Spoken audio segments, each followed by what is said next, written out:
I'm Valerie Brooke. I'm from VCU's Rehabilitation Research and Training Center, CETL's partner in the KTER Center's research, and I'll serve as the facilitator for our final session today. This session is going to focus on the target audience of vocational rehabilitation professionals, and we'll look at how to translate research for this particular target audience of VR professionals. To get started, let me briefly go over the flow of the next couple of hours. We're going to begin with Dr. John Louie from University of Wisconsin-Stout. That will be followed by a brief kind of stretch break. When we return, we're going to have Grant Revel from VCU. He'll be our next speaker. Then we'll have a Q&A period where participants, we're going to really encourage you to ask questions. You can do this over via the conference chat pod. Then following the Q&A period, Grant Revel will do a brief kind of a summary of our session. And then we'll turn it over to our host, Jillian Starks, who will then do a wrap-up of day one of the State of the Science Conference. Before I turn the program over to Dr. Louie, I'd like to go over 5 questions that were used to really frame today's session. Number 1, what are the examples of current research initiatives on innovative vocational rehabilitation practices and strategies focused on improving employment outcomes by individuals with disabilities? Number 2, what are the strategies researchers can use in measuring the implementation readiness of research findings? The third question was, in facilitating both the acceptance and the utilization by VR professionals of research-based practices, what are key components of knowledge to action model? And number 4, how can researchers more effectively involve VR professionals in a participatory approach to research and knowledge translation? And then finally, what research and knowledge translation practices effectively support achievement of systematic implementation with a high degree of fidelity to the research findings? Okay, so those are our questions that are really going to frame today's session, and we're going to begin with Dr. John Louie. John is the Executive Director of University of Wisconsin-Stout Vocational Rehabilitation Institute. This center provides research, training, rehabilitation technology, and employment services. Dr. Louie serves as the co-PI for NIDERS-funded RRTC on evidence-based practices in vocational rehabilitation service delivery. He is also an adjunct faculty member with University of Wisconsin-Stout's Department of Rehabilitation Counseling. We are really fortunate to have Dr. Louie here with us today. He presents nationally and internationally. He has published extensively in the areas of benefits counseling, managed care, case management, ethics, disability management, health and productivity management, aging, and work-life planning. So I think we could take this discussion in multiple directions. So Dr. Louie, I'm going to turn it over to you. Great, thank you. Welcome everyone. I'm going to try to get all this stuff in the next 40 minutes. So hopefully I don't put you to sleep. So first of all, the first slide you see up there, you see that we have quite a few partners in our RRTC, the Rehab Research and Training Center. So certainly University of Wisconsin-Madison is one of our key partners. Actually, Dr. Fong Chen is the co-PI. And then Michigan State, Dr. Mike Leahy is a partner there. And then Southern University, Dr. Madan Kandu and Dr. Alo Dutta are partners.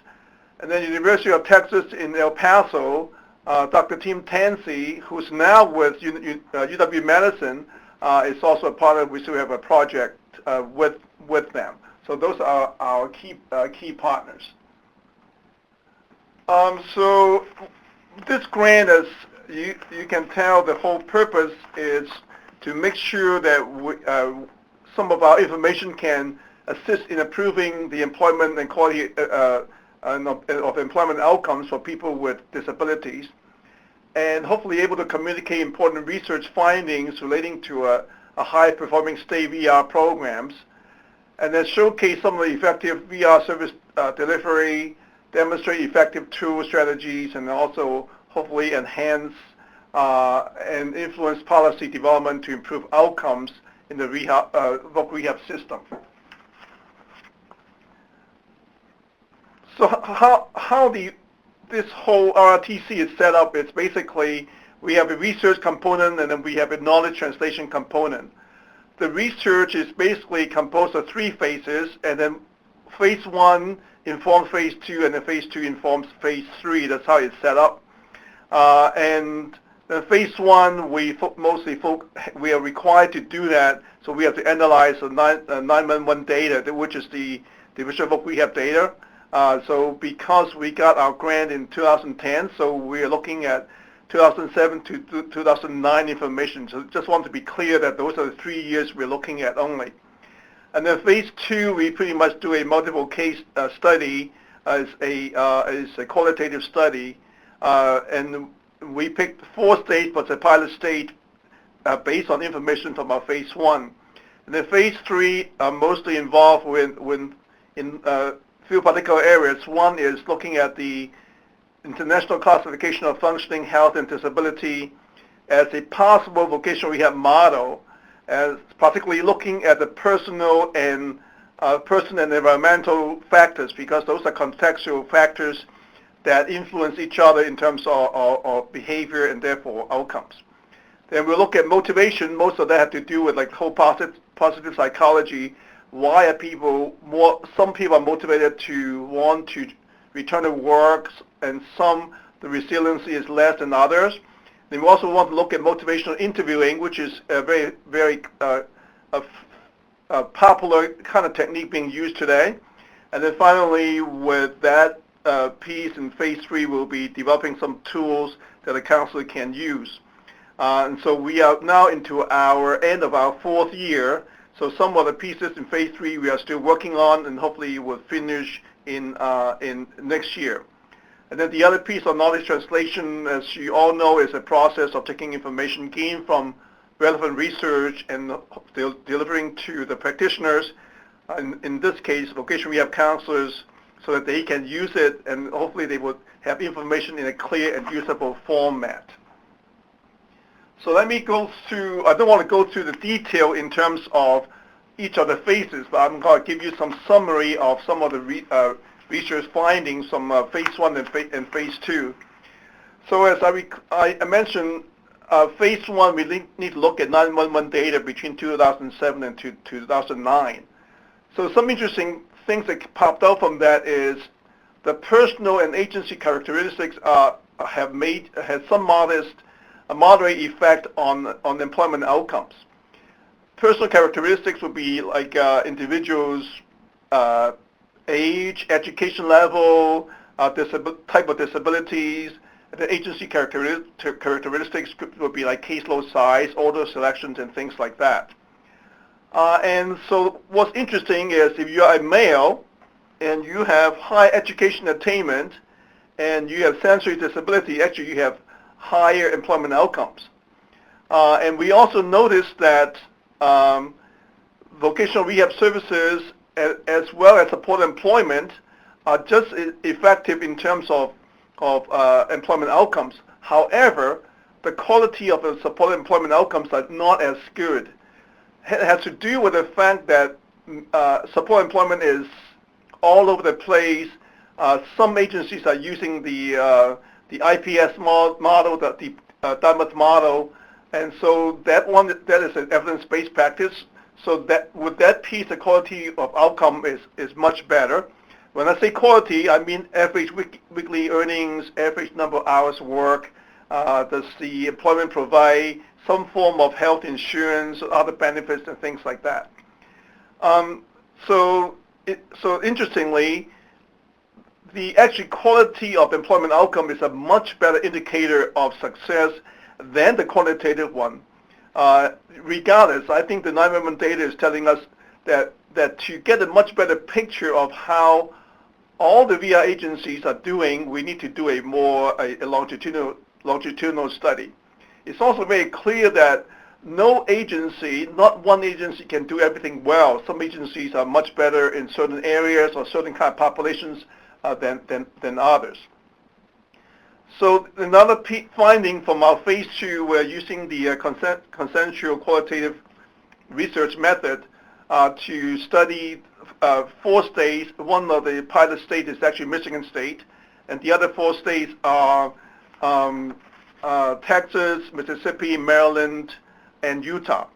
And those are gained from the phase 1 and also from other surveys that those 4 pop up to the top. So that's why we study those 4 states. So interesting findings from those 4 states are basically 2 levels. One is there are a lot of organizational promising practices, and then also a lot of service delivery promising practices. On the organizational side is very interesting. Like, for instance, we all know that the whole dual customer piece is kind of the pushing force at this point. So one state, for instance, the director is very much into a very theory-based kind of a management style, appreciative inquiry. So that's permeated throughout the entire agency, and so even come up with terms such as excellent service, every customer, every time, like a 3E kind of a format, and have very strong employee relations, very strong business development activities, and also very dedicated employment coordinators. We also noticed that these 4 agencies, for instance, have very good working alliances, meaning have very good working relationship between the counselors and the clients, but also very good working alliances between the supervisors and the counselors. And then we also see, like, these agencies have very strong professional development, but also allow autonomy to have the innovative ideas to bubble up from the bottom up, and then encourage them to explore, and even have like incubation units and things like that.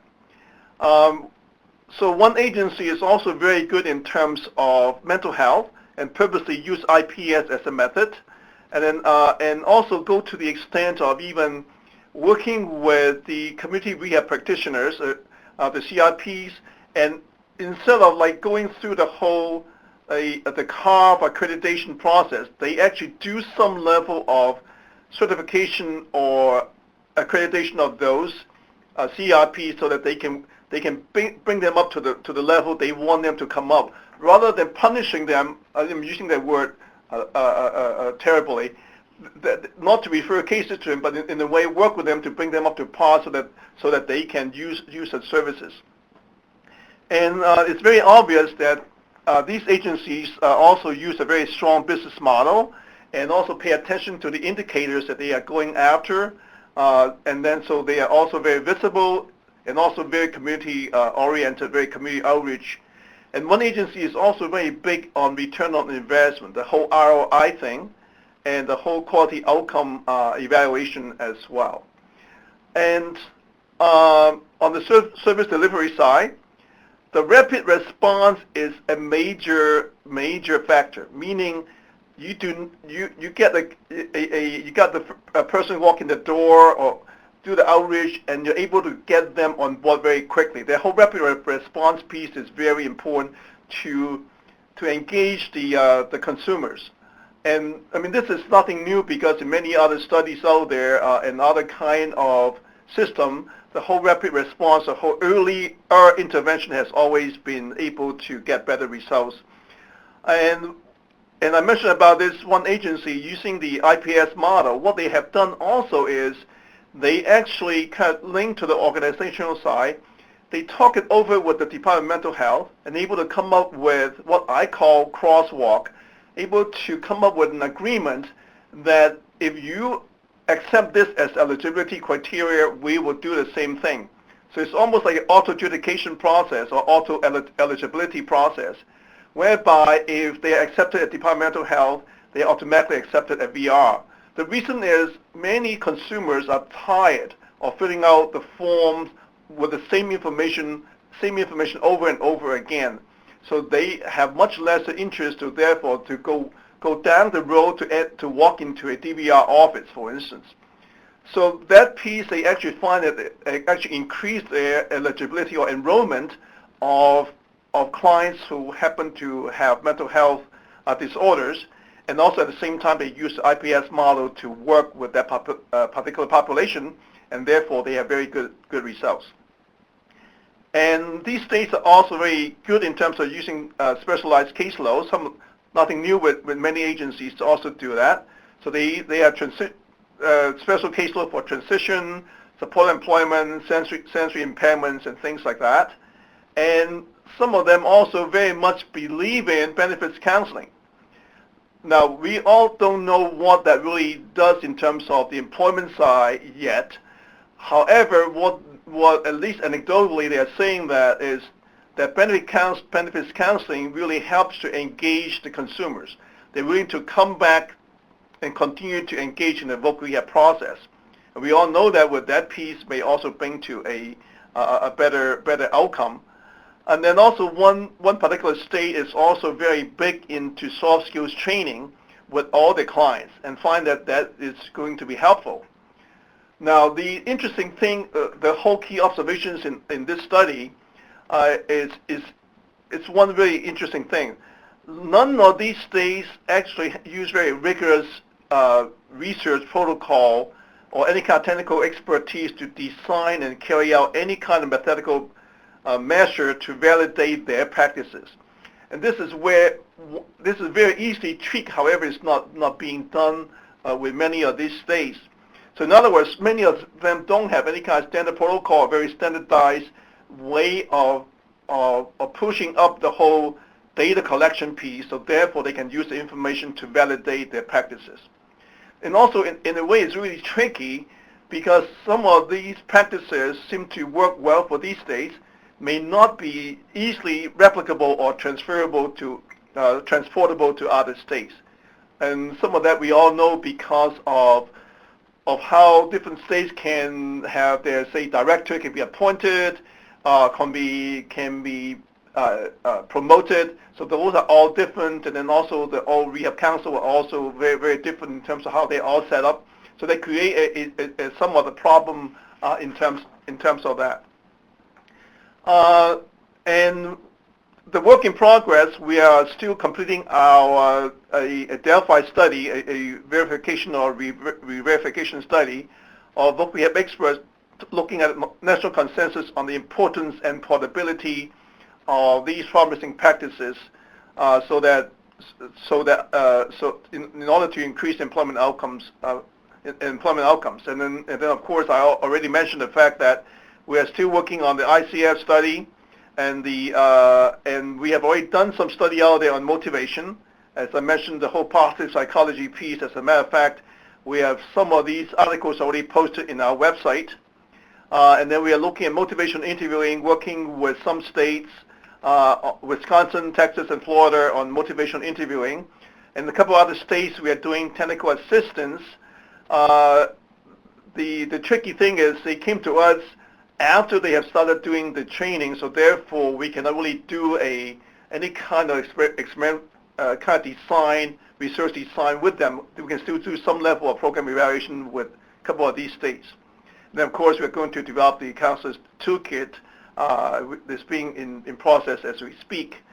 And then at this point also is we actually today is the day that we just got our okay to have the special issue published for our phase 2 study. There will be 7 articles in there.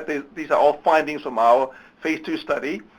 And I will work with CETO to give them the link so that you can get to these this special issue, because it's an open source kind of a format to go into Journal of Voc Rehab, so that you can get access to these articles.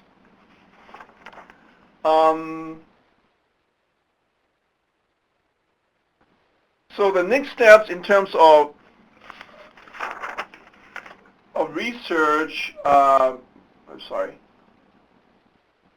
Yeah, is we need to look at, certainly from a research side, we need to look at continue to work on the motivational interviewing and the toolkit. But the phase 2, these are also future piece we need to look at is how do we like for instance, put together some kind of a leadership summit, for instance, using our phase 2 findings, and how can we improve the best practices so that we can all improve with this. And then also lastly is this whole new data point piece that need to happen is because we need to really push up on a better tracking method to get the data points set, and also and therefore for able to track the data for both organizationally and also service delivery side, and then so we can analyze the whole evidence-based practice.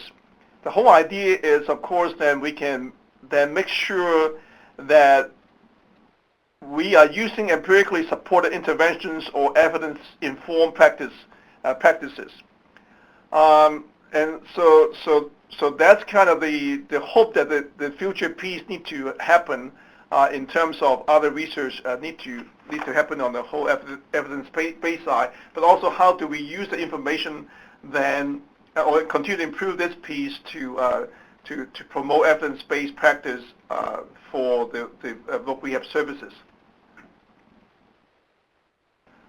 The next section is on knowledge translation, and I have already mentioned to you earlier about the whole idea of knowledge translation. Basically, is to take the information gained from research and able to deliver that to stakeholders, especially to what we have counselors, in a clear and usable format. So we choose to use the knowledge to action kind of a model, which is the Graham's model. Basically, the two phases to go with that. One is the knowledge creation, and then the other one is called knowledge action. Knowledge creation meaning that it has to be a participatory action process. There's no way John here could just come up with this idea that I think this is what you need, and therefore go and come up with this information, put it into our website, and you will use it. So therefore, what we did was we basically did a study first, and we had pretty good size N on this one. We had 938 respondents on our study. So we are basically asking questions like such as, what are the primary areas that the voc rehab counselors would benefit from receiving more information and training on? So they would say that like disability-specific strategies, employer needs and labor market demands. It makes sense because we are working with employment, and also they're very interested in skill development. Another question is, where do voc rehab counselors believe training in evidence-based practice could help them perform their job differently? The answers coming from them are like, for instance, develop a better understanding of disability-specific strategies, improve efficient use of time and resources, which is interesting because that's a time management issue. And I'm sure that has to do a lot with the caseload size that many of our counselors are experiencing out there. Some of these states, some of the counselors are carrying 150 cases or more. So the staff-client ratio is pretty tricky to be effective. Improve employment outcomes, how to better assess client motivation, and how to improve understanding of disability-related laws and policies. That piece is interesting. You figure as rehab counselors, we have to work with employers to try to place people into employment. So employment law is pretty vital in terms of understanding of that piece of work really well with the employers. And then also another question is like, how can information provided through the RRTC be of value to you? The answer is very, very clear. It had to be efficient, meaningful, training practical, and accessible at any time. Forums and social media are important, and also medium for peer-to-peer sharing of information is important. They also mentioned to us that the challenges that they are facing are time constraints, which is very obvious with the caseload issue, and also interestingly, they have difficulty obtaining the technology.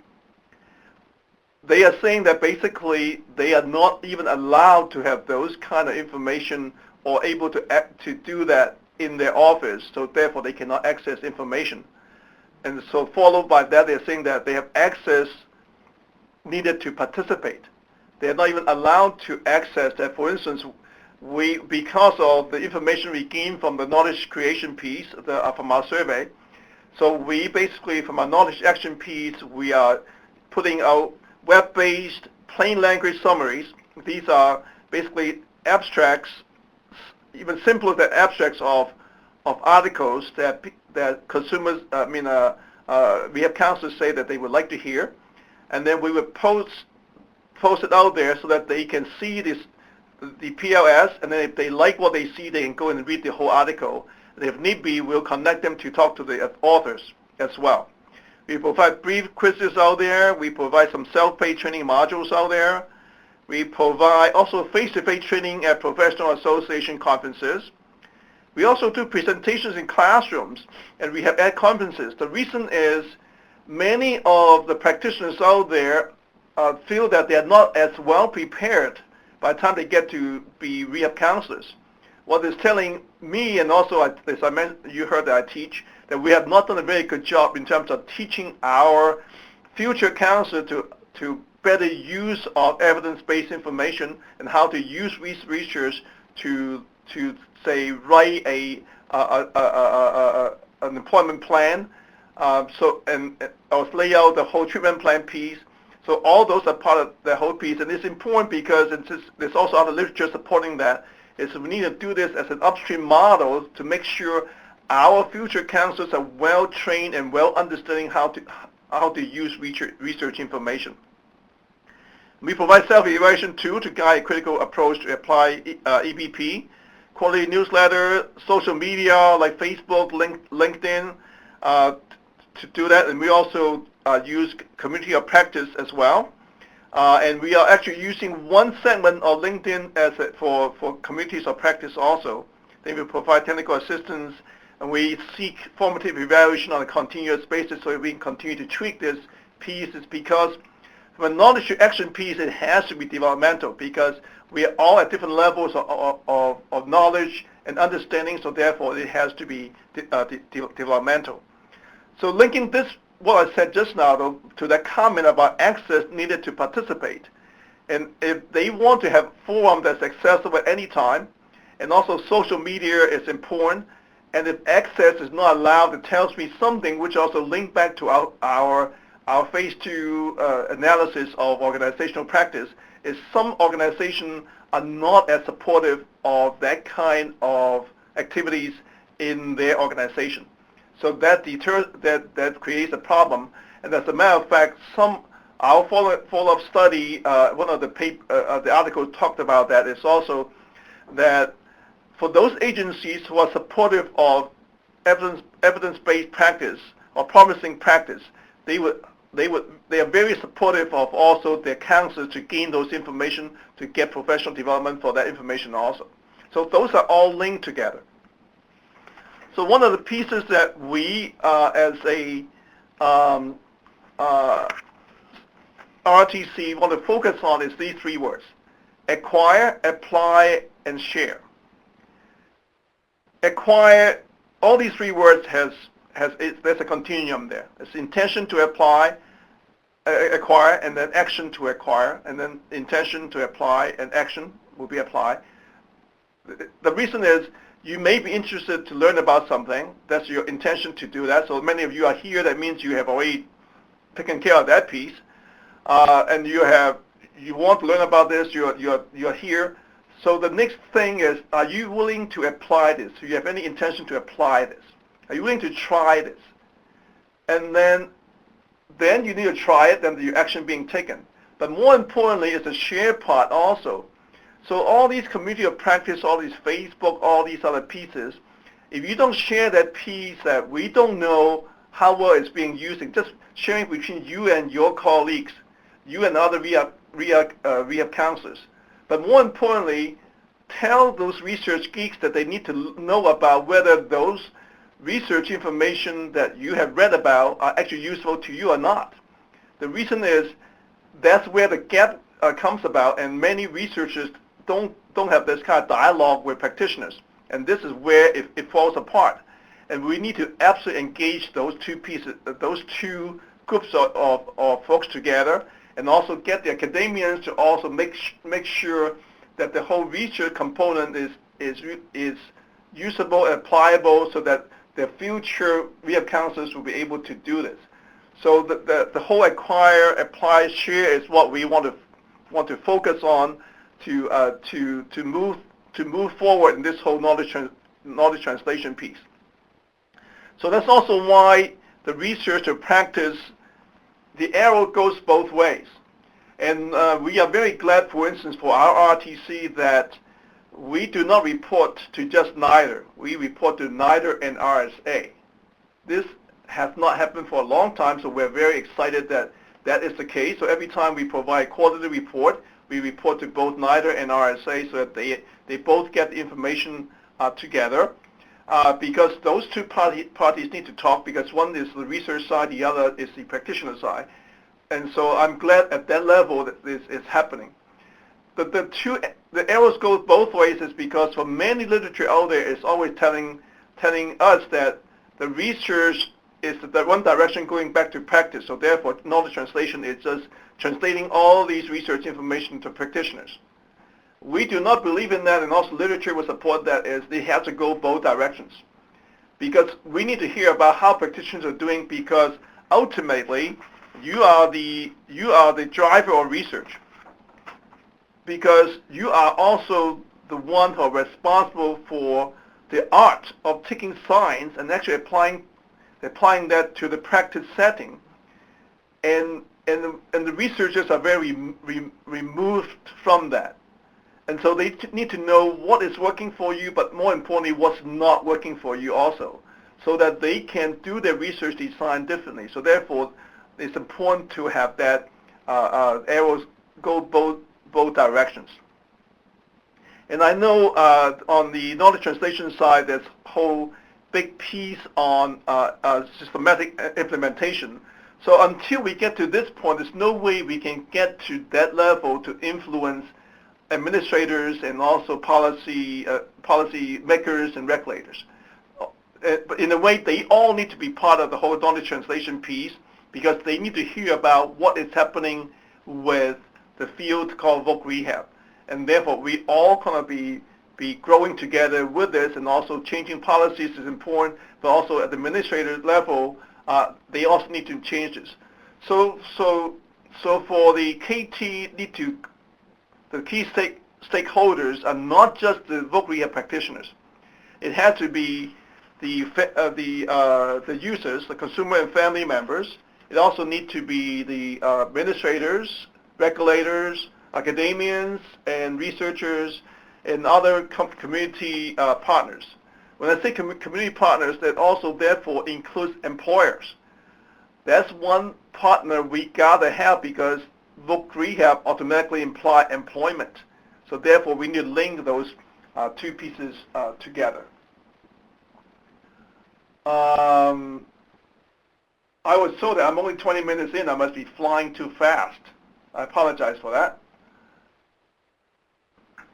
The whole knowledge mobilization piece is something we want to go after.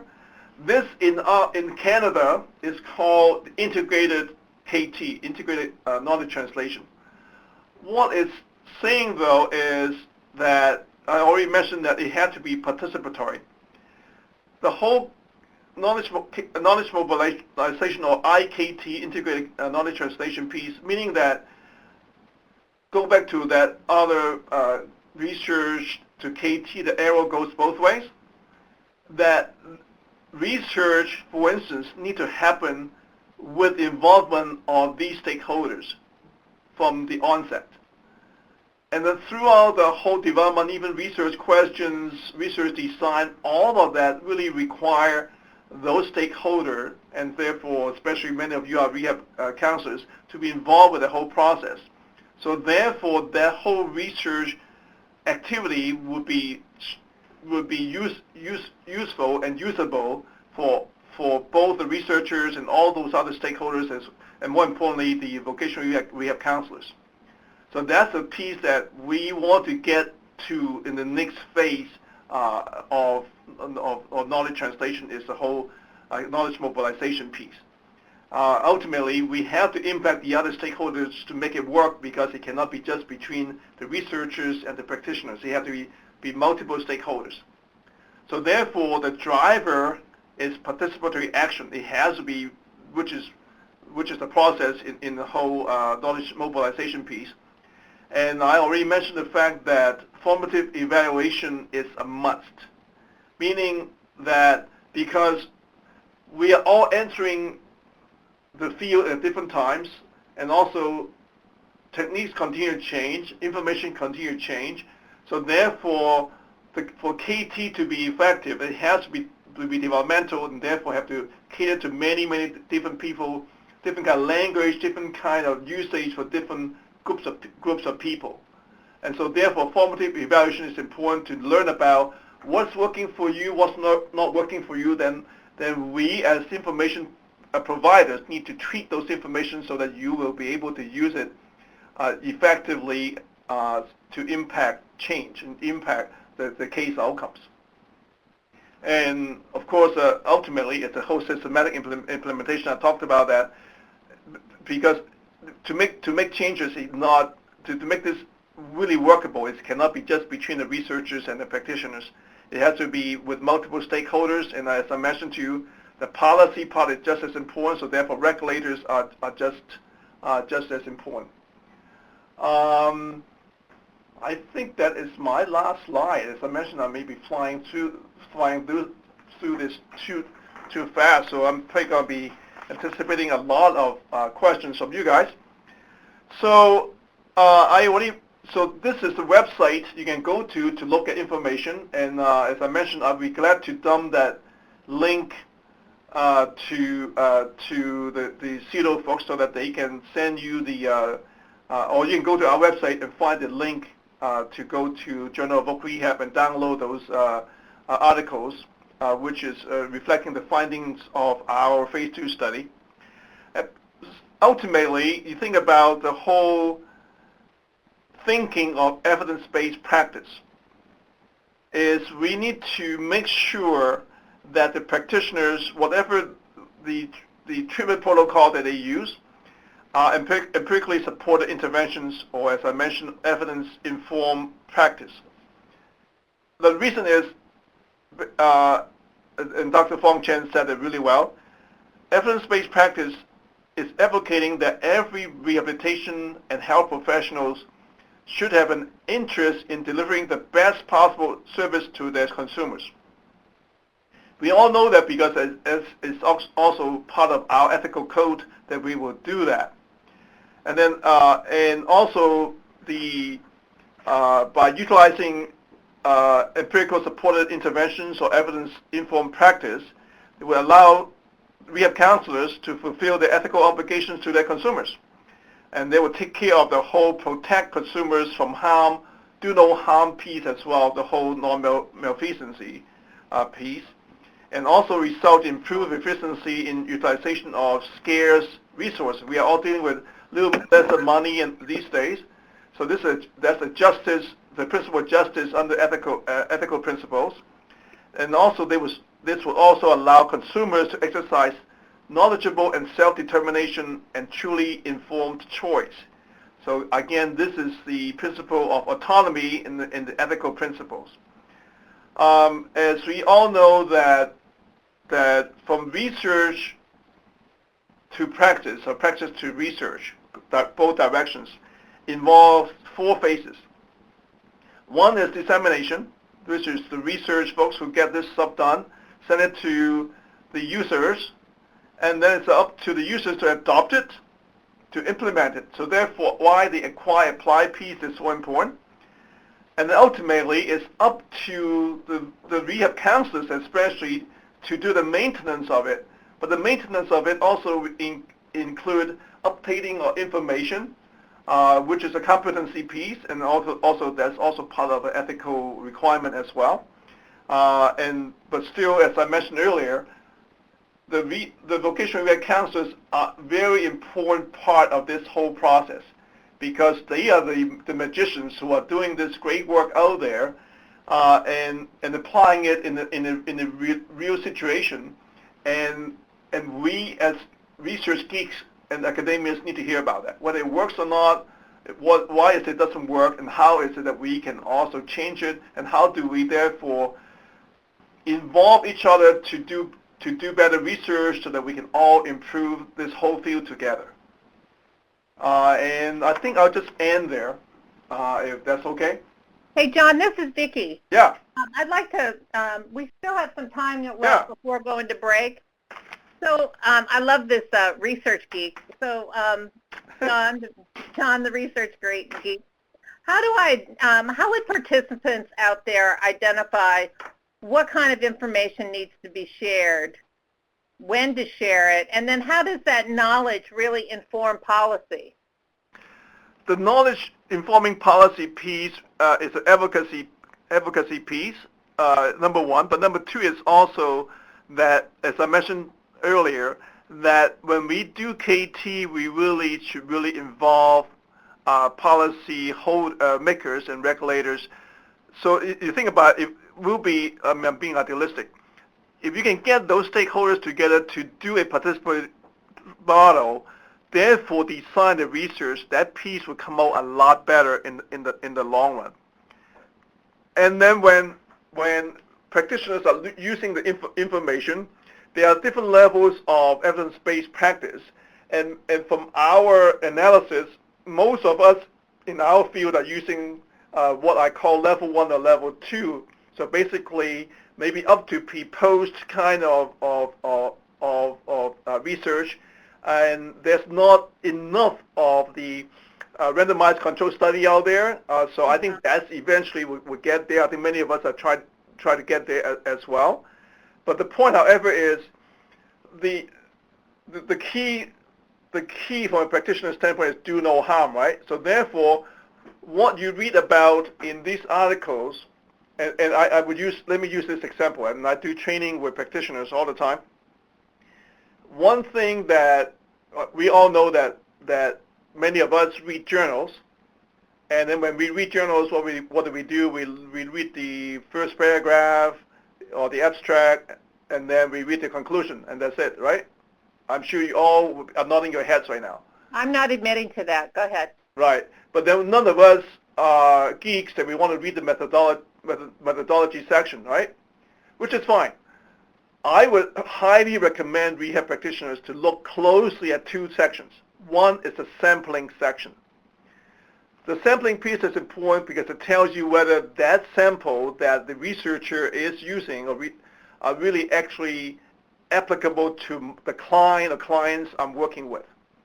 It may be some differences, so if I want to try it, make sure I do no harm, but still the other part of that is you need to let somebody else know whether it's working or not. If it's working, because ultimately it's you as a professional making that decision, right? Because you ask critical questions, look for information to support your decision as a practitioner.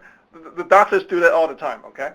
And then basically you write up this treatment plan and you go for it, right? And those are case management process, which we know we do assessment first, we do a plan, and then we do implementation, but then we do the monitoring of the plan also to see whether it works or not. We always have to tweak the plan, and then do the evaluation whether the whole case comes out. So I would highly recommend folks look at the sampling piece, whether it makes any sense to you or not.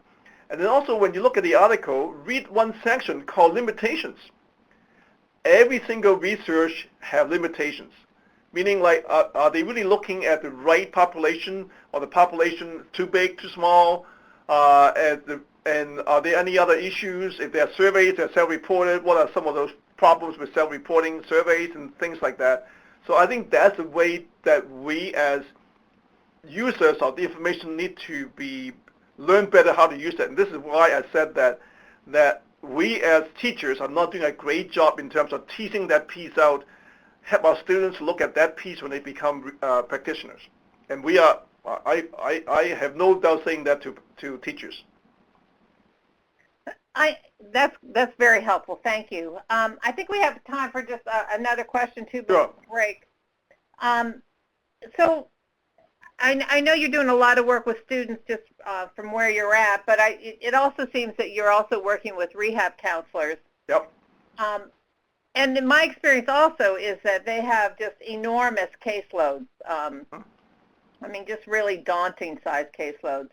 So what is the best way to get conversations going with practitioners, the rehab counselors? That's a great question. There's a couple of ways to answer that. One state, for instance, is they outsource the entire eligibility piece so that counselors don't have to do them. That was, from a national average standpoint, 15% plus time of the rehab counselors' time are on deciding eligibility of cases.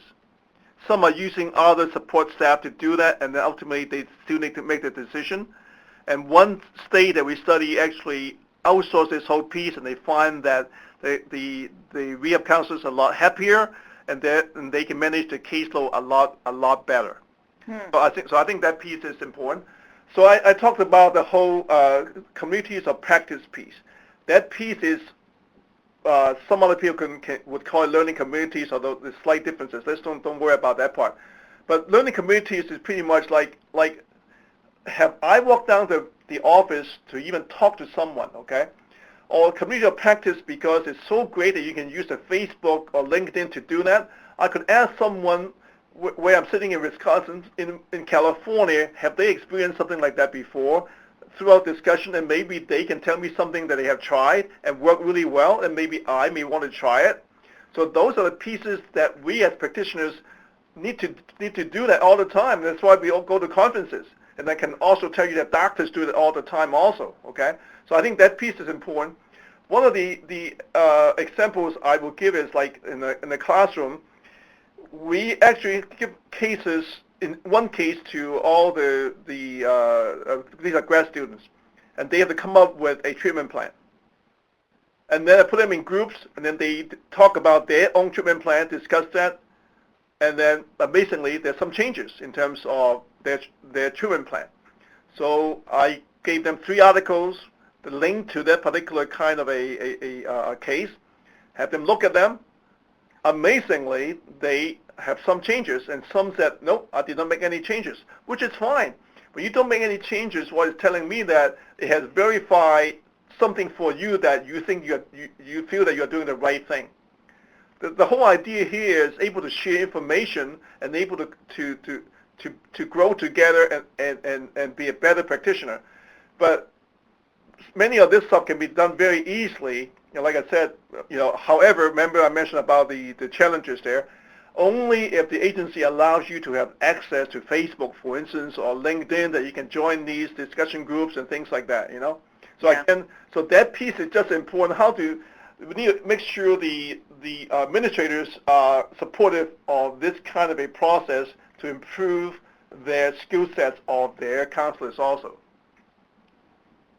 Well, I think that's absolutely right. Lots of times the agencies have firewalls that are not going to permit you to do that. Right. And then the example that you used with the outsourcing the eligibility process, which I could believe would be just an enormous time saver for rehab counselors. But a rehab counselor can't make that policy change.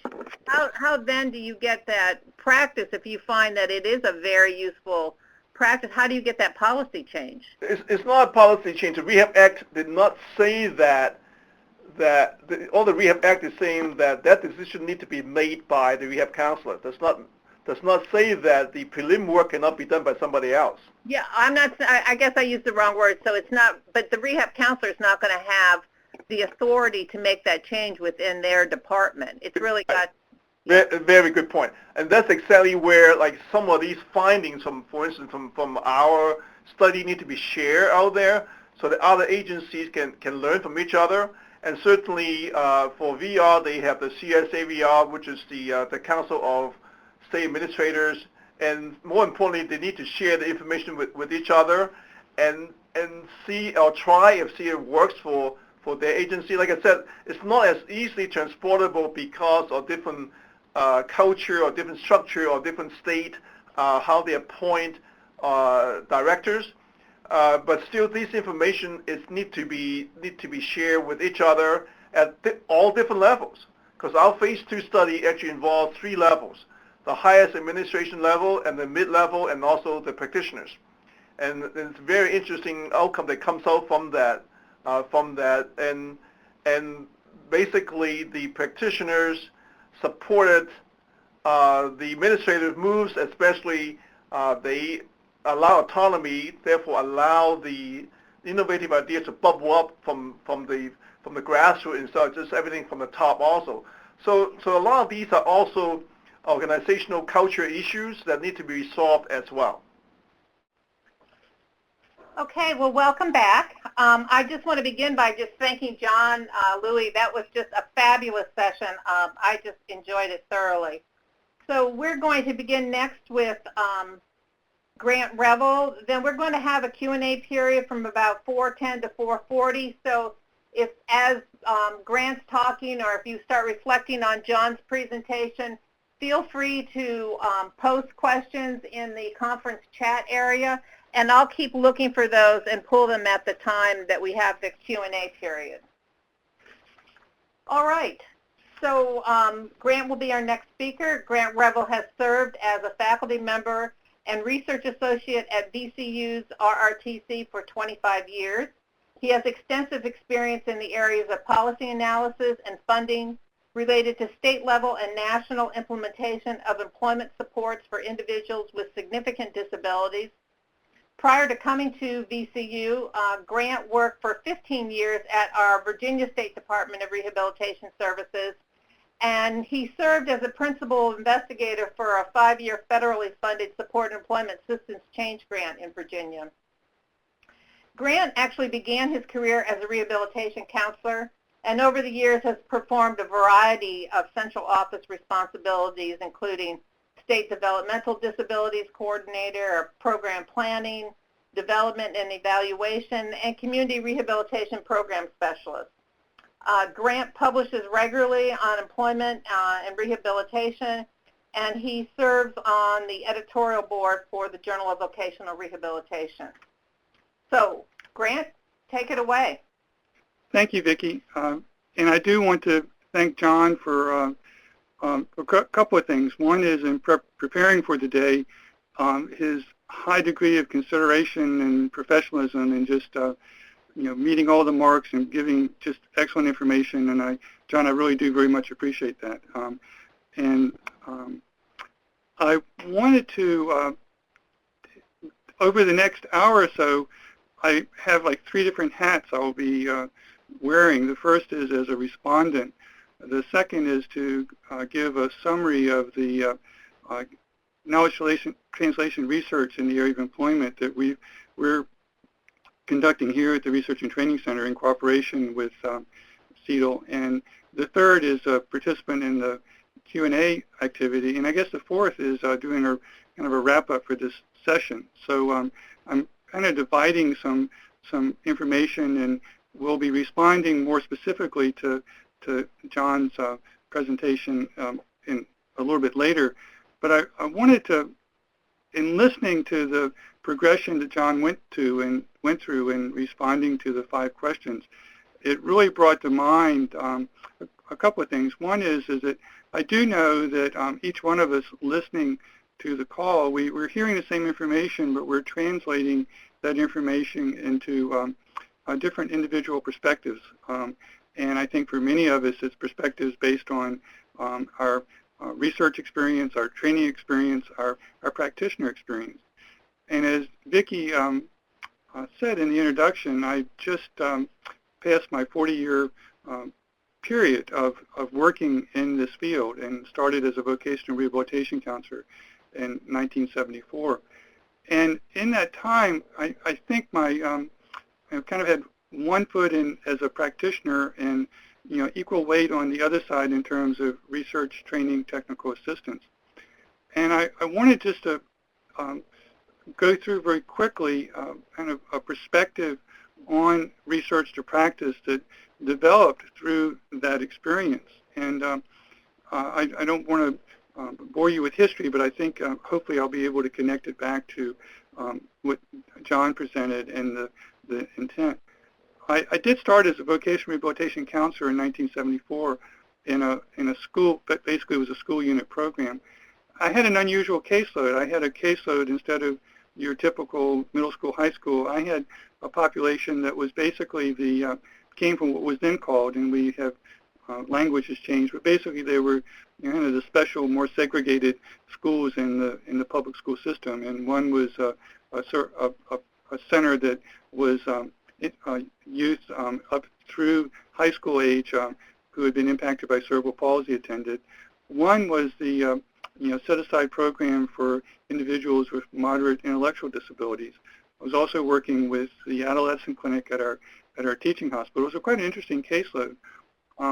When I first started, for the first year or so, I really felt like I was probably as ineffective a rehabilitation counselor as I could be, because when I got to the point of employment, the type of opportunities that I had seemed to have empowered to work with were much more in the kind of sheltered area that I didn't. And I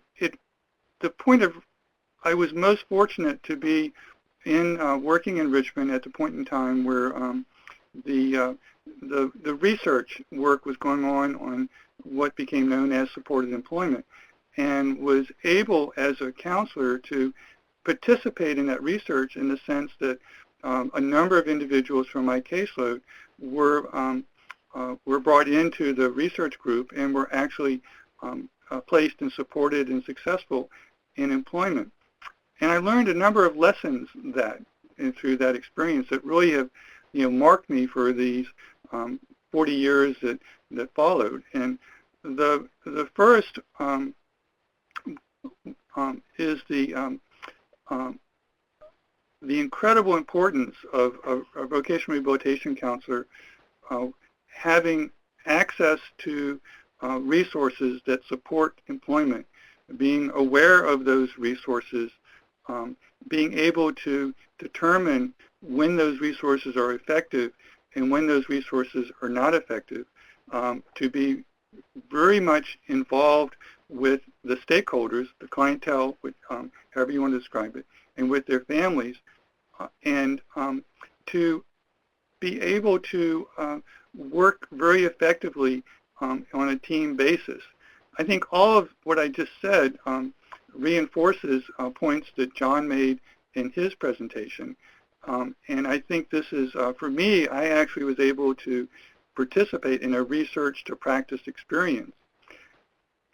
One experience that I think about often was a young man that I was finishing his school program, and when I went to talk to him and his mom and explore next steps, she very, very kind, very gentle mother, but she basically said something to the effect, and I'm quoting her almost to word, because it's, young man, I know you mean well, but I don't really expect, and used his name, to go to work.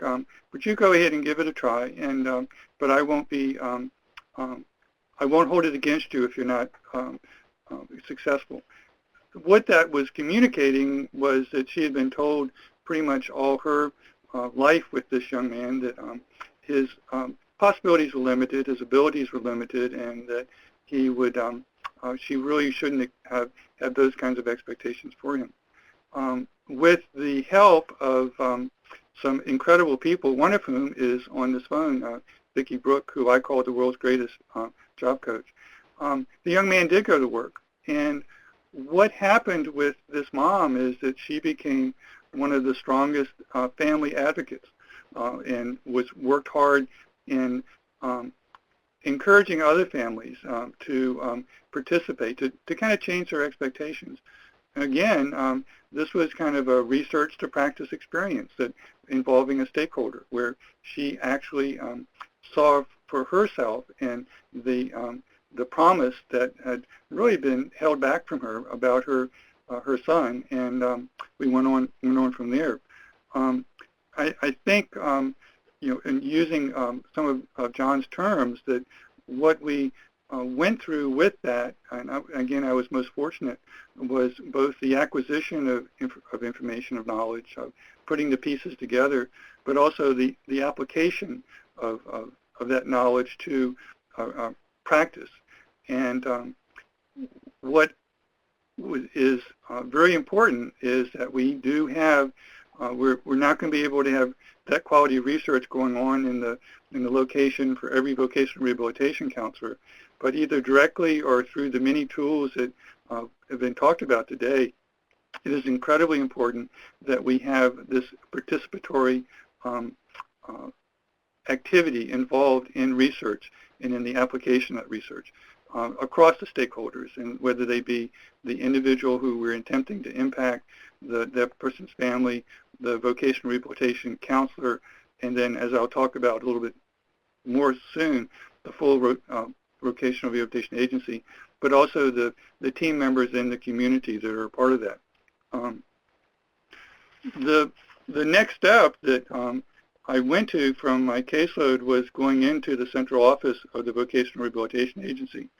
And within a few years of that was the period of time that some of you might remember in the mid to late 1980s, where supported employment became a part of the Rehabilitation Act amendments of 1986. And there was also the, in some cases 5-year, in some cases 3 years, the implementation grants to states from the Rehabilitation Services Administration. Some lessons that I learned as the person responsible at the VR office, as being, in a sense, the state manager of supported employment, and working with that, is that there was a number of pieces as we moved from research to practice. We had, in a sense, the employment service technology. The researchers had given us that technology. But what happened when we went to implement and systematize that information? Where did we? What were some of the positive things that happened, and what are some of the lessons learned that I think we're continuing to try to address and do better, in a sense, as we continue this effort to support individuals with disabilities in employment and put together a systematic support system for them. Some of the areas that very definitely impacted the research to practice funding. We did not have a coordinated funding base, and we had as many disincentives in funding employment as we did incentives, and that just, in a sense, followed the money. The money had definite impacts on the quality and of services being provided. And what this points back to in terms of practice, we're not looking at just the VR practitioner himself or herself, because that practitioner is very frequently, in a sense, supported or held hostage by the resources available to that person in the community. So again, as we move, I think in John's term, in knowledge mobilization, it is incredibly important that we involve those individuals who have impact over funding policy. Another point John made, and I will make some references to, as he did, to the individual placement and support for support employment for persons with experiencing mental illness, that some of the strengths of the research to practice approach that was used there, that is very much a lesson to be learned, is the number one was the nature of the research that was done. Very much emphasis on random controlled trials, where in a sense, I guess the gold standard of research, where information was research could be done repetitively across different settings, but across different groups, where results could be compared, and coming up with kind of a unified set of practices. And those practices were put together in a fidelity scale, which could be used by implementers to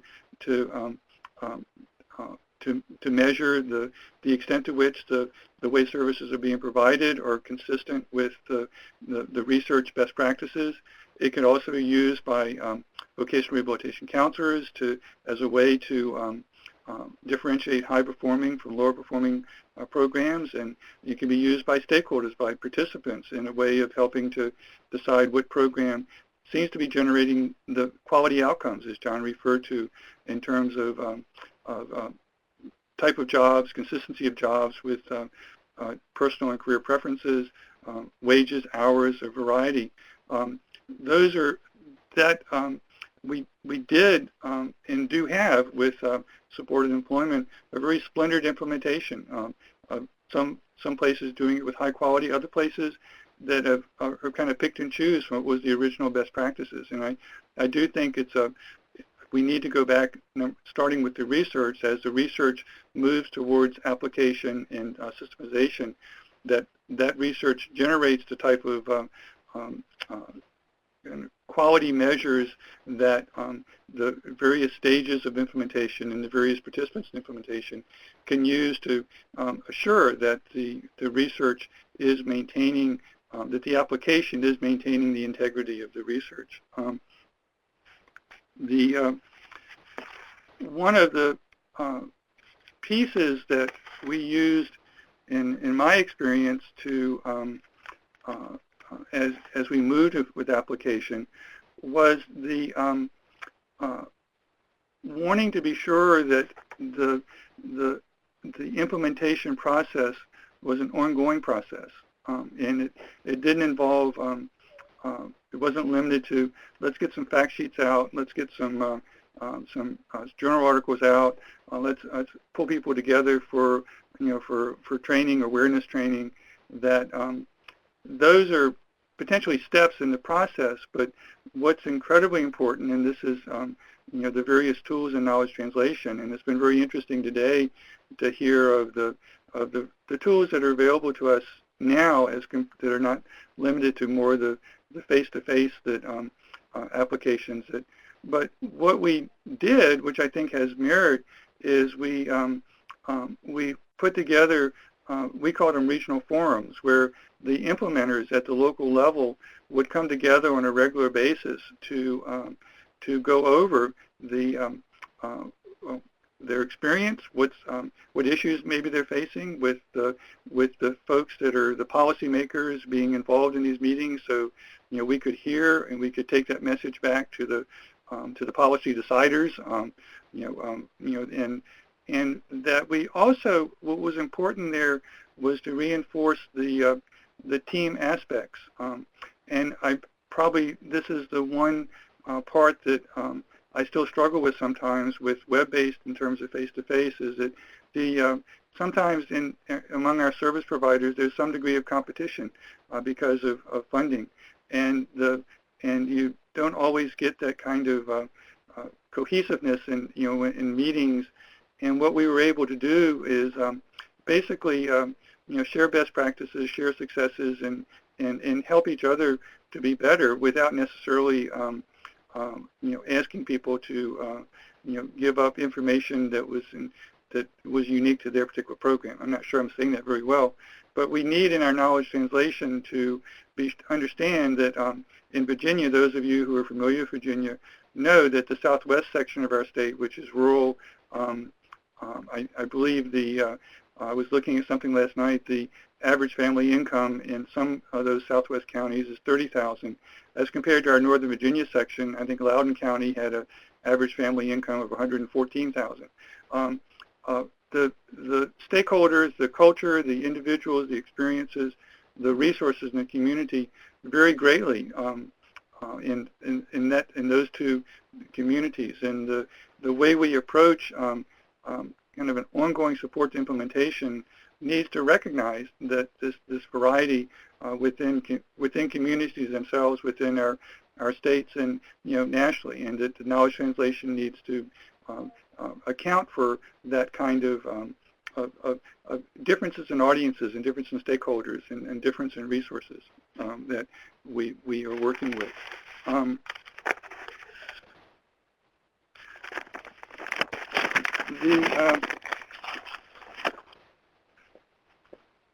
one of the interesting pieces that are happening, now, is the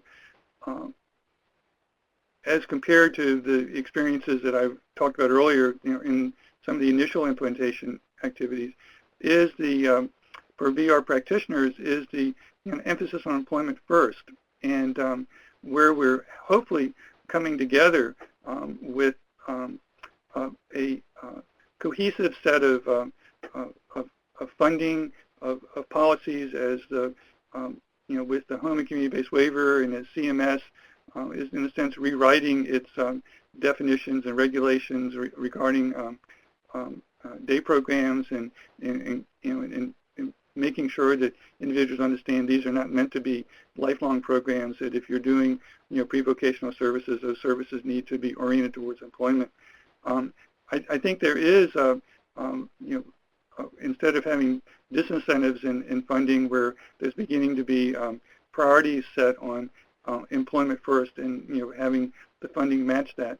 That's again the opportunity that we have now to again bring a cohesive base for the practitioner to work with, and for the stakeholders to respond to, for all of the difficulties we still do have in Social Security work incentives, disincentives, and limited funding.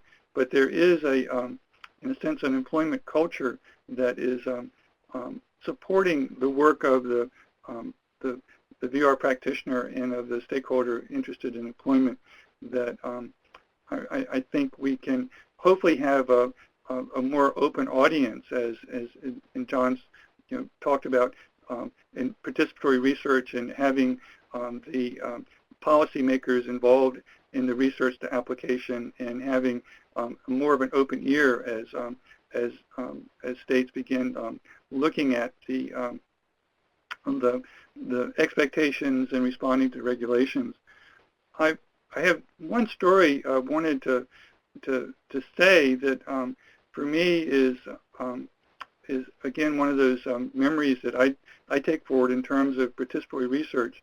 I think any of you who have worked with a vocational rehabilitation agency, and it's probably not specific to vocational rehabilitation, have met the Grinch counselor. Basically the counselor that has that really doesn't see the need for training, doesn't really respond very well to information from the state office, and just basically wants to be left alone to do his or her job, which she probably does pretty well, but just is not the person you want sitting in the first row of a training session. And I had a counselor like that. Now, just calling Warren.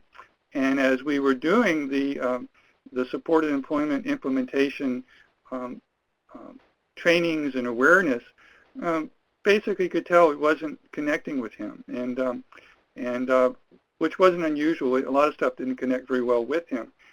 And I was sitting at my desk at the state office one day, and my phone rang, and the person said, "Grant, this is Warren." And I was, all of a sudden, I kind of, okay, I'm going to get an earful. And what he wanted to say is that, well, I did use that program that that started up in my community, and I'm never going to use those old programs again. That I really see the benefit of it. I'm for the individual I'm working with, and you did good. And that was it. He's gone. I was thinking of the cereal commercial that some of us saw some years ago of the kids sitting around a table, looking at a new cereal, and they had Mikey, and they basically asked Mikey to try it because Mikey didn't like anything. And I figured with Warren that Warren was like the Mikey of the vocational rehabilitation counselors, and it impacted him. Somehow or another, we had to wait until he actually, kind of saw it with his own eyes, with his own folks, which is maybe what's going to be necessary. But it was, again, an example of what people, as we look at knowledge translation, and as we look at moving from research to practice, and that the importance of having that information made available to individuals a term we'll use a little bit later in the call is by trusted peers that have that information to come to individuals in a way, practitioners in a way that they see in a sense of reflection of the people they work with, the situations they work with, and the outcomes that they're looking to achieve, that the research is presented to them, understanding the audience. And again, that audience is going to have different ears given different situations, different experiences. But I think my experience with the mom and my experience with Warren both have just reinforced very strongly what John talked to us about of number one, having the stakeholders involved in the research itself. Number two, be certain that as we move forward with implementation, that we can post the information in a way that doesn't read like a clinical research description, but puts the information in a way that the sample is consistent with the folks that our practitioners are serving, and that the methodology can be transferred to their community in a way that they see a value. Vicki, I need probably a time check, or is it time to move? You're perfect. You're perfect. Are we ready? We're all ready for the Q&A. Okay. Thank you very much, Brett. That was excellent. Thank you. We have a question. I think, John, this is probably for you. I think Rebecca was responding to your to part of your session when she says, I love the idea of developing a treatment plan in small groups, but the process of translating research and then facilitating the knowledge translation is quite time-consuming. Would there be examples that could be shared? Let me back up a little bit. So we know, I mentioned about the whole case management process from assessment, plan, implement, monitor, and evaluation. That is always a flow in the case management process, right? So as a practitioner, and I always use the analogy to a doctor, because we as practitioners are in a way like a doctor. So we always need to know look at the case, and then we need to think about what treatment is needed for this person, right? And by whom is it most effective for this person, for that particular situation or problem, and then under which set of circumstances it will work the best. And this is where we take all those factors into consideration, so therefore even cultural differences, all those may come into play, because just because one technique works well with European Americans may not work well with, say, a Hmong American or Asian American, But ultimately, we as a practitioner, looking at evidence-based practices, number one is ask the critical question, what is it that about this case I need to look at? What are those? Identify those sources that we need to look for to support our treatment plan, right? And then evaluate the significance of those evidence, meaning you read about that article and then, again, as a timepiece. And then ultimately, like all doctors, they eventually use your professional expertise and judgment and go with the case. And as I mentioned earlier, hopefully you do no harm. That's always the first rule. So yes, you are right. It always takes time to do that. And it will, but once you get, just like keep using doctors. Doctors don't know how to treat right away. They learn from experience. So after a while, they see those kind of similar situations. They evaluate all those information, therefore become your personal, it's in your bone how you know how to treat that piece, and therefore write a script for it, and therefore go with that. So yes, initially it will take some time to do that. But once you become very familiar with those information, then you'll be very comfortable with it. That would shorten your time in terms of coming up with a individual plan of employment for that individual. Having said that, also, as I mentioned earlier, competencies is always important. And also, I want to say as a researcher that this research is not static. It's dynamic. Meaning what's right today may not be right tomorrow. We all learn about chocolate. The chocolate piece we learned about, it's really bad to eat chocolate a long time ago, right? But now we would all love to eat dark chocolate because of the ingredients in it make it so healthy. So that's why dark chocolate is selling very, very well, especially if they are 70% or above cacao, you know. So to in the long roundabout way to answer the question is, yes, you are right. It does take some time to do that. And then the other way to do that is, again, depends on the culture of your office or how much you want to interact with other practitioners. So joining those community of practice is really important.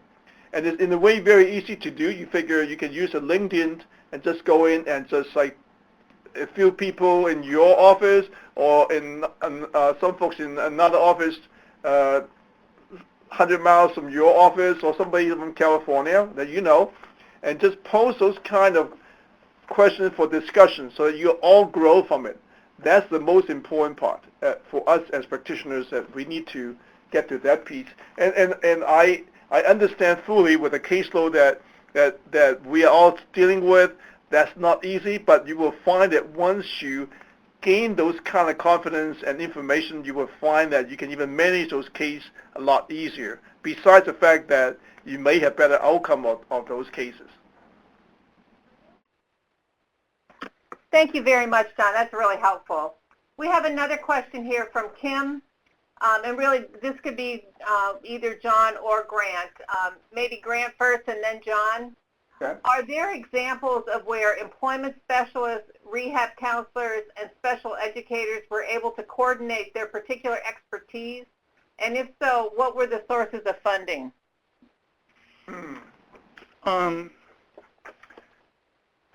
I can think of a couple of examples in terms of trends that are going on. One, for example, is it's something we've known for a long time. It's something that almost every research study in the area reinforces. But basically, to kind of cut to the chase, that youth with disabilities who have work experiences while they're in school and who have employment supports as they transition from school to work have get jobs sooner and have better job outcomes than those who basically, with kind of going back to my early experience as a VR counselor of going into senior in high school and taking a referral, and then once they're graduating, starting to work with individuals.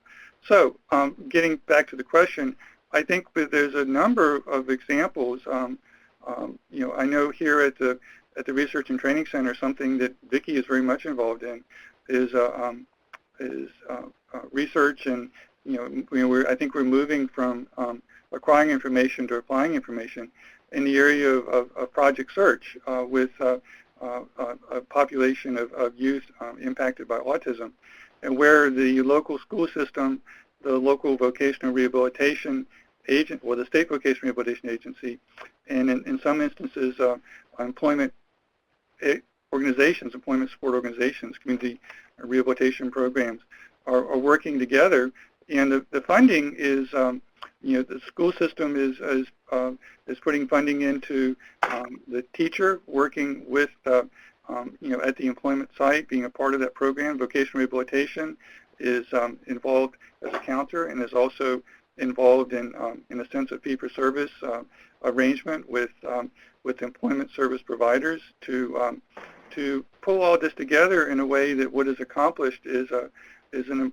employment outcome that for the individual that are incredibly strong examples of employment outcomes for a population a few years ago that we were probably gave the same message that we gave to the mom I was talking about, that don't expect your son or daughter to work when they finish school.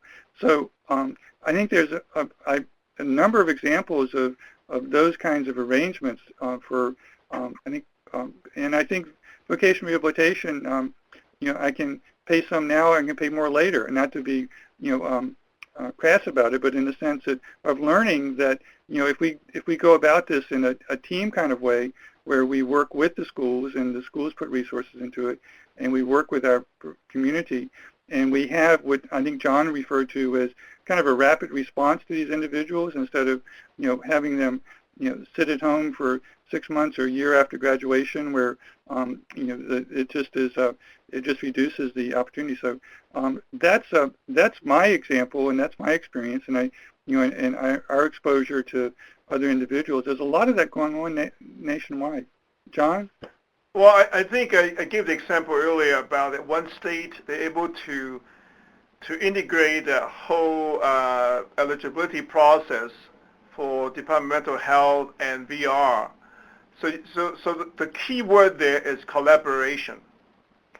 So therefore, you need to build that relationship with those other key partners and able to talk through what are some of those issues that you are facing, and where you can break down the barriers and come up with a much user-friendly method, not for you as practitioners or administrators, but user-friendly method for the consumers. Then, because ultimately they are our focus, not the rest don't matter. So therefore, that piece is important, and I think if we are coming into this field all for the consumers, then we need to focus on that piece and build that collaborative spirit for the better good of that user. I think that's the piece that we need to get to. And again, I'm not saying that that's easy. Took the state a while to do that, and when I was in another state before I moved to Wisconsin, I can tell you that issue came up all the time by many different professionals that there's no such kind of dialogue going on. So it's important to get those dialogue happening. And another way to do that is actually engage those professional associations of those ones that you mentioned, if they are separate professional associations. Do joint conferences or joint presentations. And I think those pieces would bring out a lot of, would enlighten us in terms of what are some similar issues that we're facing, how we can solve it together as partners. John, let me add just a little additional spin on that. I think in the state that you're talking about, or a state that's doing something very similar, as I'm understanding the arrangement, it's kind of like the presumed eligibility. That basically the arrangement between VR and the mental health agency is that there's the eligibility criteria for, if you're eligible for mental health services, then it would be unusual for you not to be eligible for VR services. And basically, the VR counselor can accept that eligibility from in the mental health system as a basis for the presence of the disability. And so that, one of my experience, again, as a VR counselor and doing tons and tons of training is, kind of the person sitting there that says, you'll always come in here, you're adding more to my job, you never take anything away. You just more and more and more. I can't do anymore. Well, in this situation, what you have is an arrangement where that whole eligibility process that is streamlined. The time that's involved in that, however you might do it, if you can outsource it or whatever, but the counselor has the time is almost at the point of application. The person is eligible. Literally, it's done. So that is taking away what can be, and I've done this a number of times, a fairly time-consuming activity, and you move forward. And what also can happen in a situation like what I was describing with the cooperative program, the school, the time that the counselor spends, if you kind of start on your own in terms of, okay, let's start this exploration process, as compared to being able to be a part of a team, time you basically can negotiate that.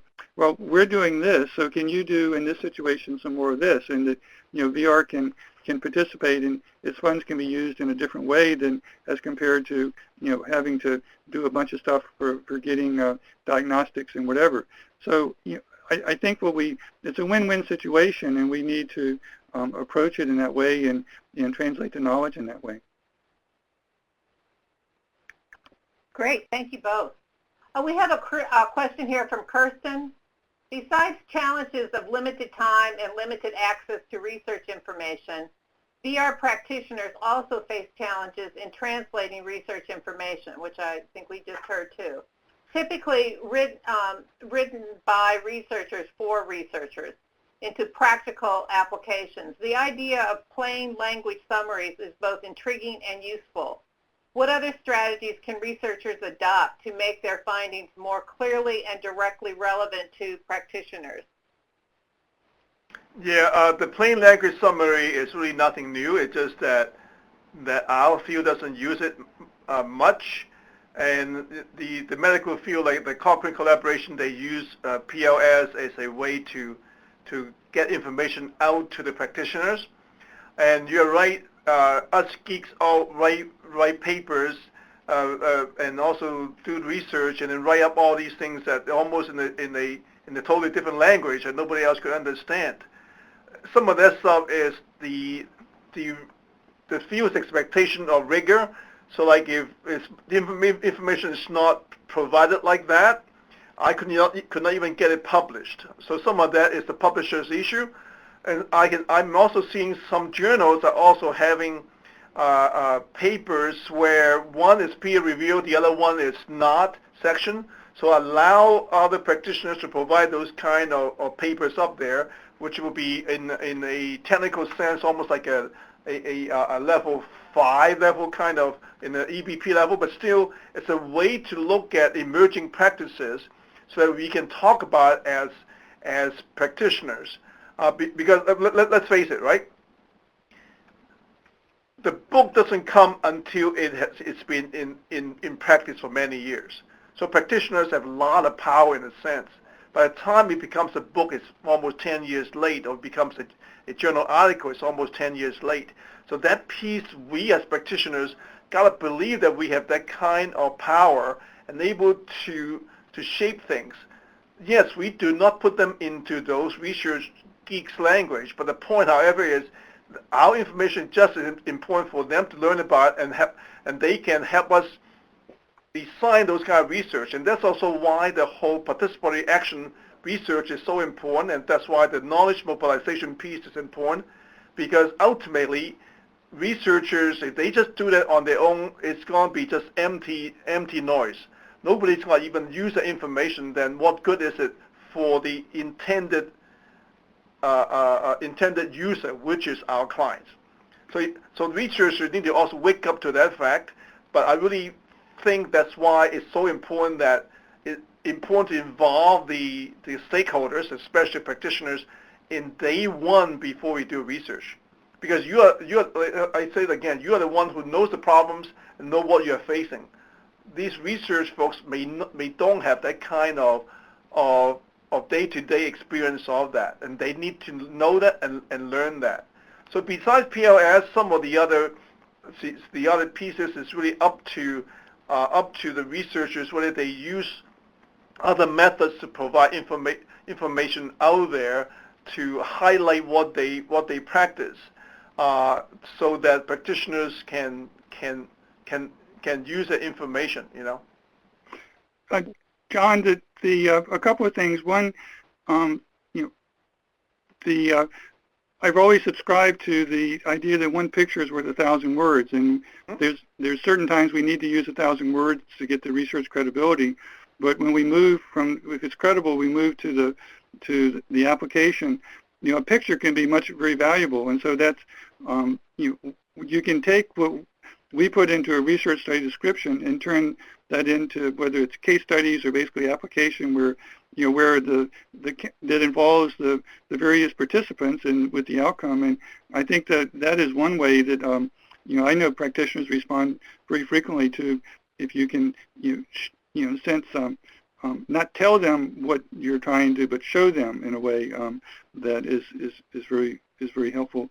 One of the very interesting experiences I've been having the last couple of years is through our web course and the discussion groups that we have is built into the web course, and how we'll have people coming in basically saying something to the effect of, I think there's some real limits to the ability that a number of people with disabilities have to become employed.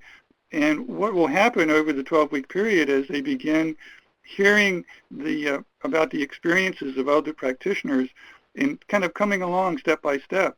The point of that, going back to Kirsten's question, is that we need to both translate the research findings into descriptions that can that a practitioner can identify with, but we also, and this I think is a part of where the vocational rehabilitation agency as well as the universities that are part of training, but we need to have this trusted peer messenger be a part of taking those counselors that have an affinity for a certain type of serving a particular type of individual or particular type of service, that they in a sense become the messengers that translate the research information to their brethren in a way that this is working for me, and let's deal with it. So together.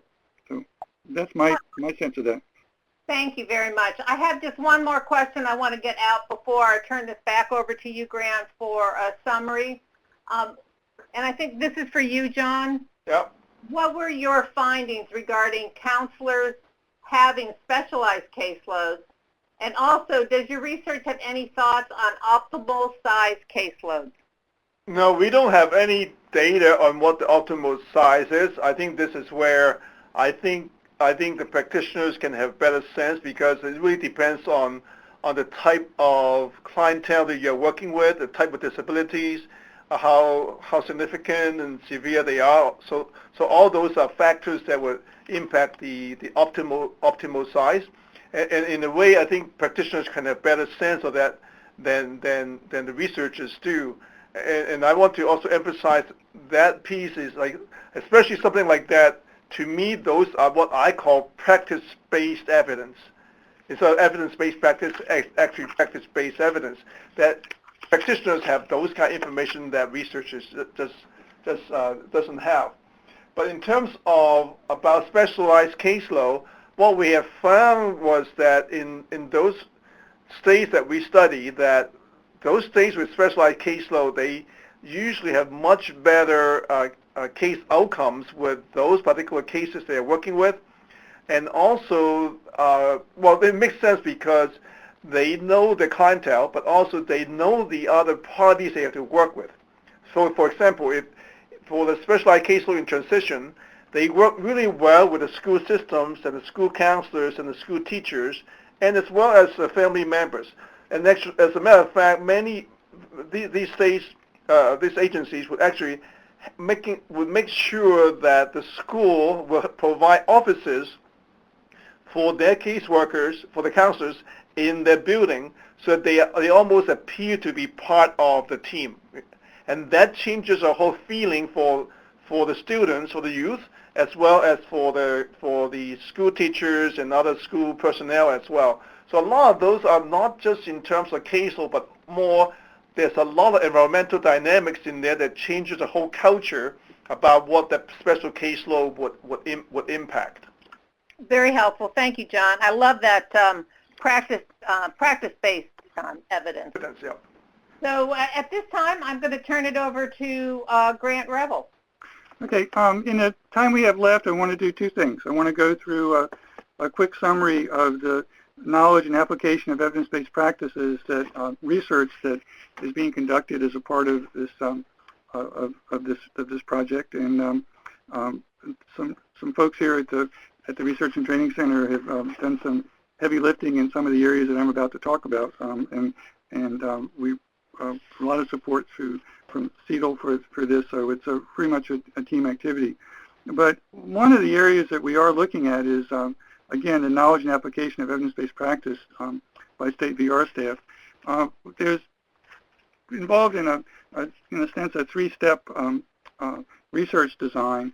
The first step was basically to survey vocational rehabilitation counselors, and we're looking for information on their knowledge of evidence-based practice, the skills and resources and understanding and putting research into practice, and preferred methods of receiving information on best practices.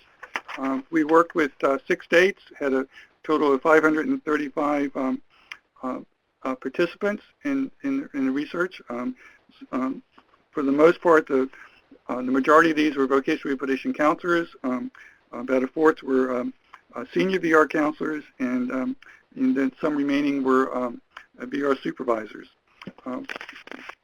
If you hold on a second, let me.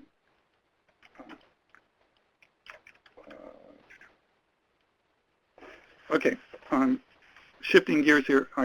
If you take a look at the slide that's on the screen, the intent, partly mostly because of time, is not to go into detail on the research results, because you can see where this information is available to you in a variety of ways, and through the knowledge translation dissemination resources.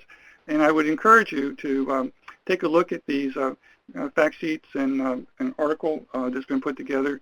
And again, I'm just going to highlight some of what's here. I think that's consistent with what we've talked about in the position today.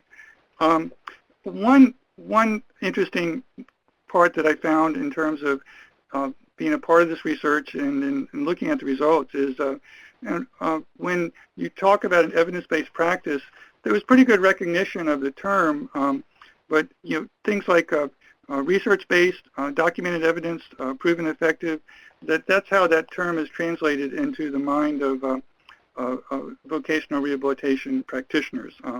Very few acknowledged not knowing, or but it's pretty much pretty consistent with the general definition of evidence-based practice, probably not to the nuances of that definition.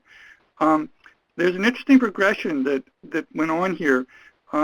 High percent of individuals among the supervisors, counselors, and senior counselors value research. They basically responded very positively to valuing research. But as we went down through to the extent to which they thought their agency valued research, we went from like 3/4 to 90% in terms of their valuing it generally, to their sense that the VR agency was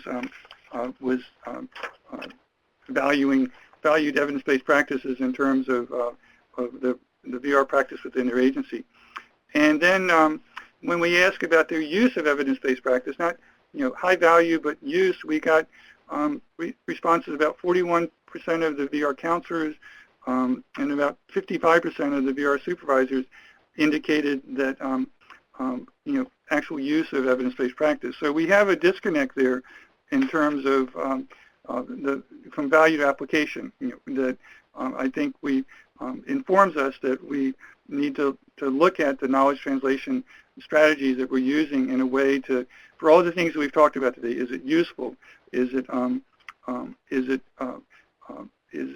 put in a way that's not research language but actually application language? Is it or is it valued by peers? Is it presented through peers? Is it consistent with the perceived demands and of the caseload and of the individual?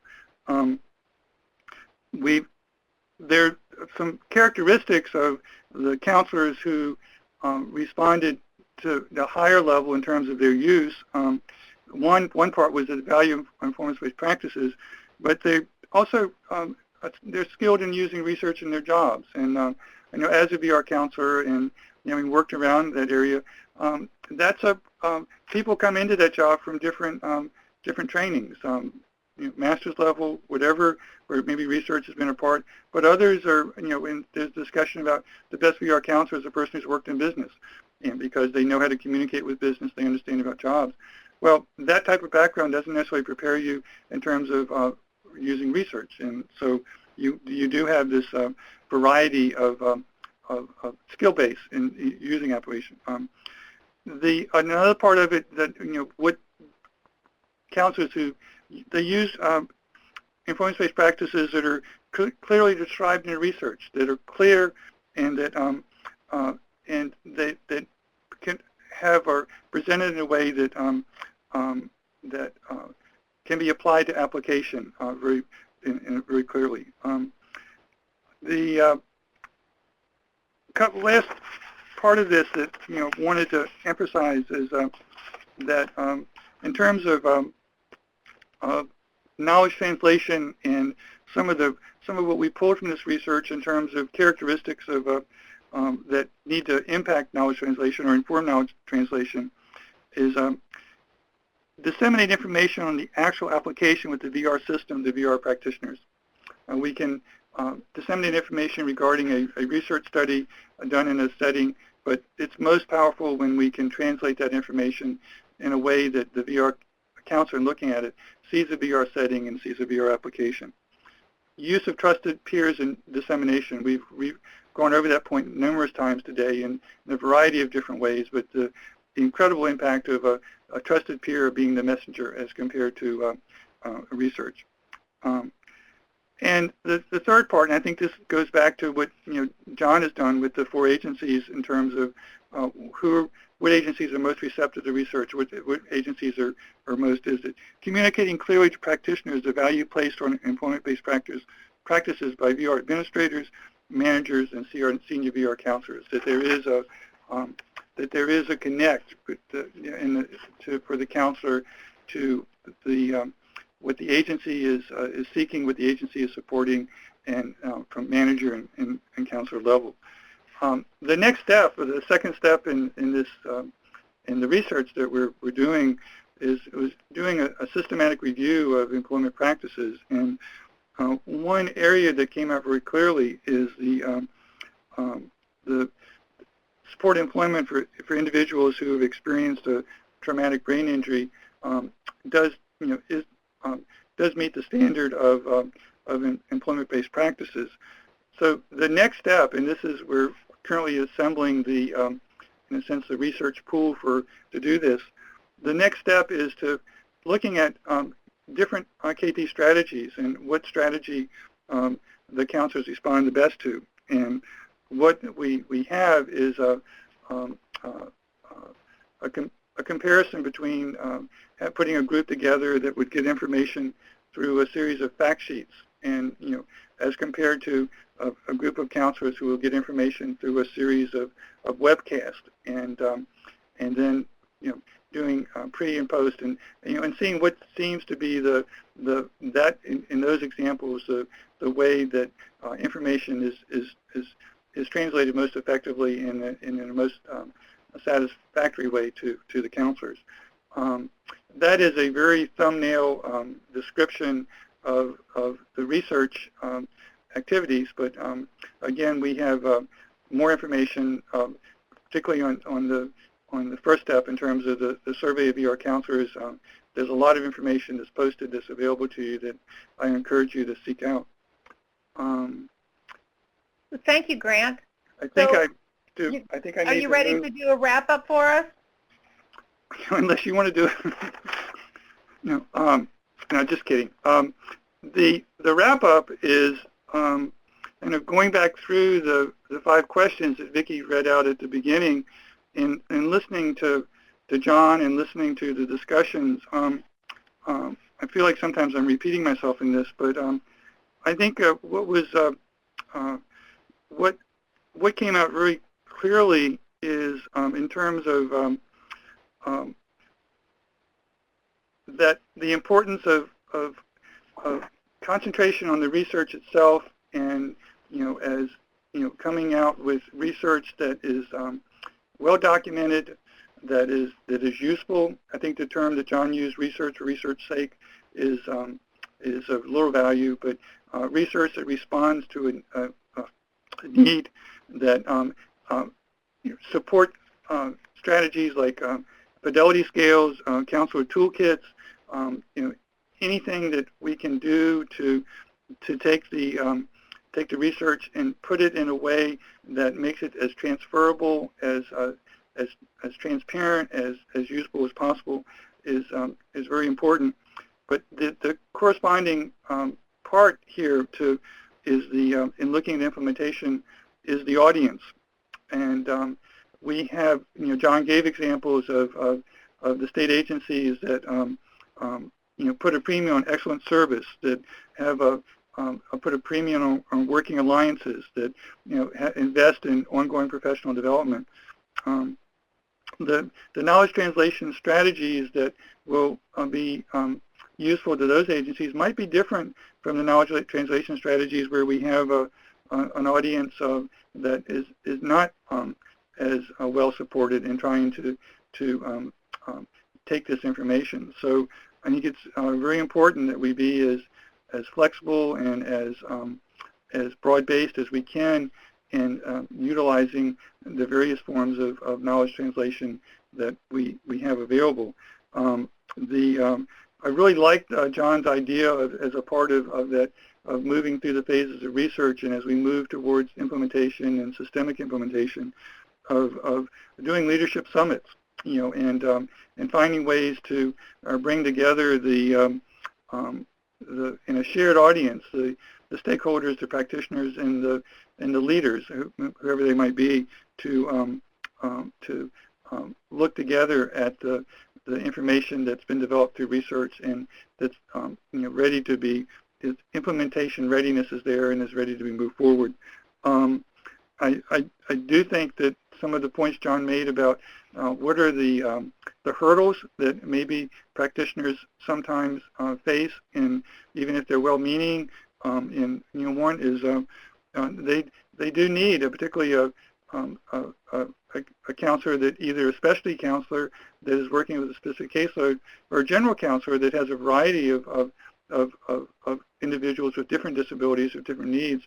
Information that can be as disability specific as possible makes it easier to translate into the population being served. And time management is a critical issue. I know my caseload is about 150. I figured out that worked out to about 7 minutes per person per month. If I, which is so. If we can be understand, and again, I think this is the way that quality indicators, fidelity scales.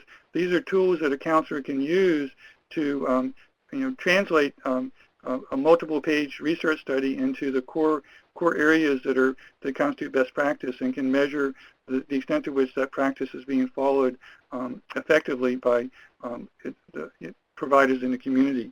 The last point I want to make, I think I'm right at or probably past my time. One experience I had in my work with the state agency was being responsible for a presentation to our Virginia state legislature.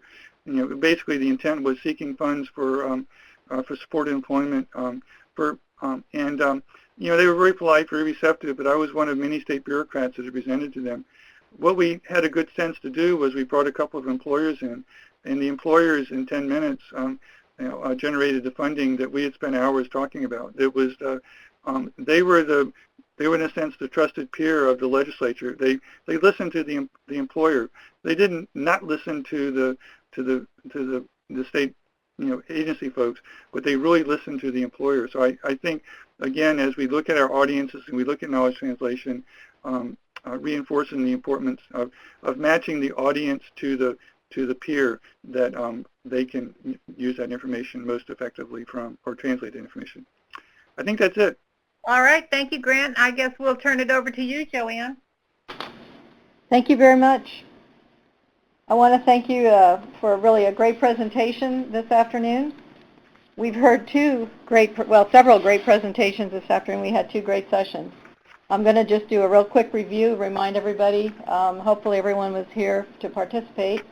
We started off with an overview of the KTER Center activities. We had a welcome from the new NIDER director, John Cheetah. I think everyone was interested to hear his perspective on the upcoming changes with NIDER changing its name and moving to the HHS out of the Department of Education. Hope everyone was able to appreciate the video from Senator Tom Harkin. I thought it was really great as he talked about the Workforce Investment and Innovation Act and the efforts to use research in helping develop policy. Then we had our policymaker session and discussion. We had a report of research from the KTER Center with Kathleen Murphy and Stephen Boydston, followed by ePolicy Works personnel Katya Albanese and Hope Adler. And then we had our great panel discussion, and we appreciate our panelists that were able to give their responses to the sessions presented earlier from their differing perspectives. Then we had the session we've just listened to on the vocational rehabilitation professionals, and we thank John Louie and Grant Revel of VCU for their comments, and Vicki Brooke for moderating this session.